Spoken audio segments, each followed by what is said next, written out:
Ya, bagaimana perasaan kita atas kejadian itu?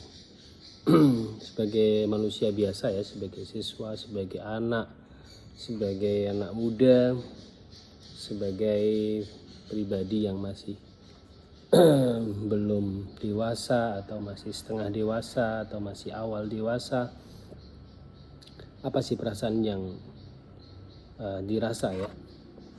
Wajar ya kalau sedih, takut ya, eh, kalut ya, bisa jadi. Nah, kita ingat 3 hal tadi yang akan kita coba di sini. Oke, sebetulnya perasaan sedih, takut, ya, kalut itu dari pikiran kita. Sedih misalnya, pikiran kita apa yang menyebabkan kita bersedih? Kita tentu berpikir dengan cepat mestinya, kita dalam pikiran kita, waduh terus nanti bagaimana, saya ikut siapa gitu kan, kebahagiaan kami selama ini hilang misalnya. Takut apa misalnya, sama takut nanti bagaimana gitu ya ke depannya gitu kan. Kalut, wah nanti siapa yang ngantar sekolah nanti, terus bagaimana, aduh pokoknya kalut gitu. Nah, tapi kita lebih perjelas kalutnya kenapa ya, kalut nanti jangan-jangan gitu kan, jangan-jangan terus aku ini tidak ada yang memperhatikan lagi, tidak ada yang menyayangi lagi gitu kan. Nah, maka kita keluar dari diri kita sebagai pelaku, kita geser menjadi pengamat ya, dengan 3 hal yang bisa kita lakukan. Ambil pikiran positif. Contoh, pikiran positif apa yang bisa kita ambil? Mungkin ini jalan terbaik saat ini. Ayah bunda sedang sama-sama marah nih. Kemudian terjadilah perceraian antara ayah dan bunda. Mungkin ini sudah jalan terbaik saat inilah ya. Nah, karena nanti ada kesempatan untuk rujuk kembali ya, gitu. 2,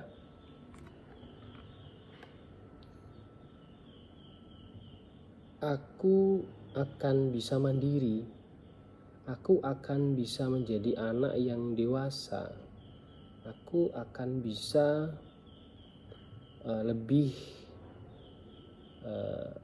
bersikap baik, lebih menyayangi ayah bundaku gitu. Yang selama ini mungkin kalian cuek ya, apa sih gitu kan, yang penting kalian asik dengan dunianya gitu mungkin. Dan yang ketiga, pikiran yang positif yang bisa kita ambil adalah ini ujian. Kalau berhasil melewati ujian ini, maka akan menjadi keluarga yang bisa lebih harmonis lagi, yang lebih damai lagi, yang lebih bahagia lagi. Ini contoh aja ya ini ya. Paling enggak ada 3 kan, ini kita menemukan, monggo ditambah sendiri. Silakan ditambah sendiri jadi pikiran-pikiran positif, ambil pikiran positif yang lain. Nah, tentu pikiran yang positif ini akan melahirkan perasaan yang positif. Tadi pikiran positif yang ini yang terbaik saat ini. Saat ini yang terbaik. Maka pikiran kita akan berubah jadi damai, ya kan? Ini ya saat ini ya begini, biar begini, nanti kita akan jadi semangat lagi, kita akan jadi positif ya, akan jadi apa ya istilahnya, punya harapan gitu kan, masih punya harapan. Dan pikiran positif yang kedua tadi kan apa tadi, adik-adik,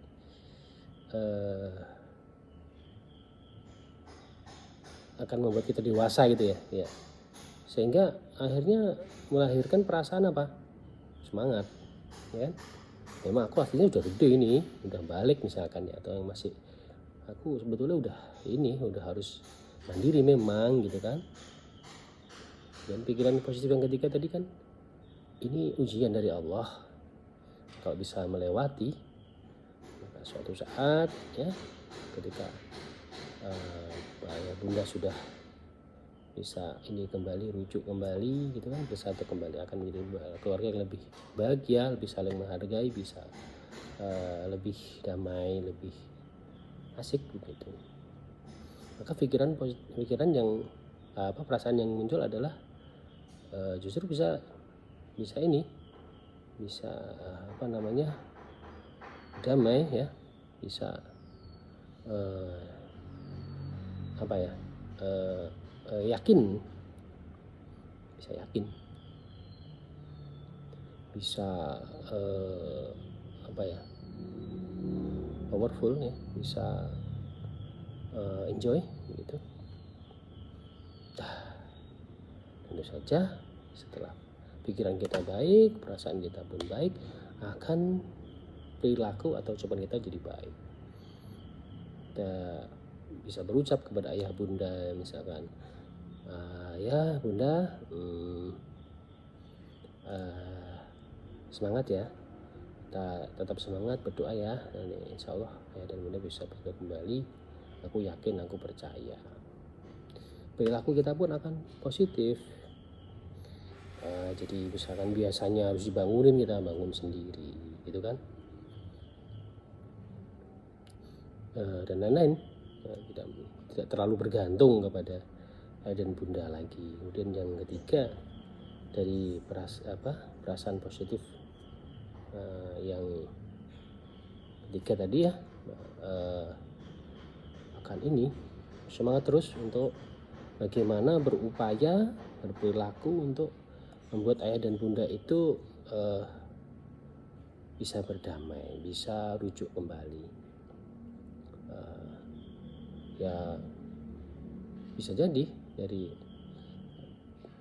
melihat kita yang perilaku positif ya, berucap positif itu ayah dan bunda jadi ini terenyuh, kemudian ya menyadari bahwa apa sih tujuan beliau berdua untuk menikahkan, tidak lain dan tidak bukan adalah untuk memberikan kebahagiaan toh untuk anak-anaknya kan begitu. Saya yakin ya, kita yakin itu seperti itu. Itu contoh saja, tentu saja banyak masalah yang lain yang bisa kita lakukan hal yang sama. Apa tadi ya, peristiwa atau kejadian yang membawa perasaan yang tidak enak ya, kita arahkan, kita bawa ke dalam pikiran yang positif yang akan menuju ke perasaan yang positif dan akhirnya ke perilaku ucapan yang positif juga. Dan untuk hasil, bagaimana dengan hasil? Hasil itu di luar kendali kita. Jadi yang tadi yang tentang kejadian, kemudian perasaan yang tiba-tiba muncul gitu ya di awal tadi itu, kemudian hasil, termasuk yang terakhir di akhirnya hasil itu di luar dari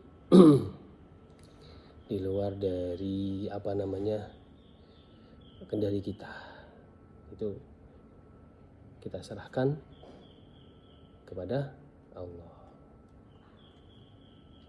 sepenuhnya. Tapi untuk pikiran positif, perasaan positif, dan sikap, tindakan, ucapan kita yang positif itu di dalam kendali kita. Itu yang akan dinilai Allah, itu yang akan dinilai, diukur, diberi sebagai wujud pertanggungjawaban kita di situ. Itu yang menentukan nilai. Jadi ibarat ujian itu jawabannya itu di perilaku kita bagaimana.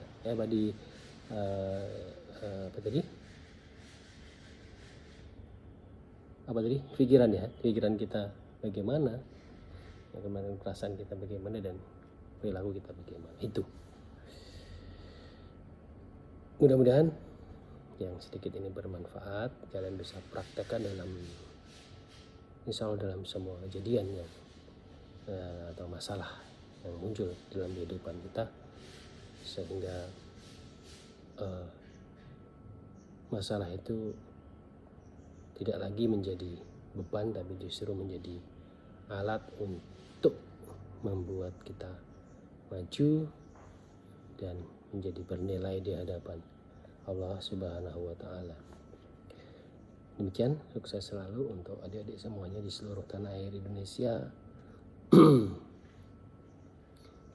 Sedikit sekali lagi mohon maaf juga kalau mungkin cara bicara saya masih seperti ini ya, masih belajar.